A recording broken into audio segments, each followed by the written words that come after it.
Here I have DUODUOGO J6 Plus, and today I'm going to show you how to enter safe mode on this device. So first of all, you have to hold down power key, and after you see this turn off menu, what you have to do is to hold your finger on a power off. After you see this window reboot to safe mode, just tap OK, and after that your device will be restarted in a safe mode.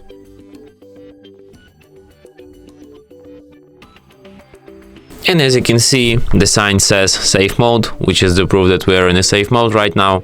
So if you want to exit this mode, just restart your device, and after that it will be restarted in a normal mode.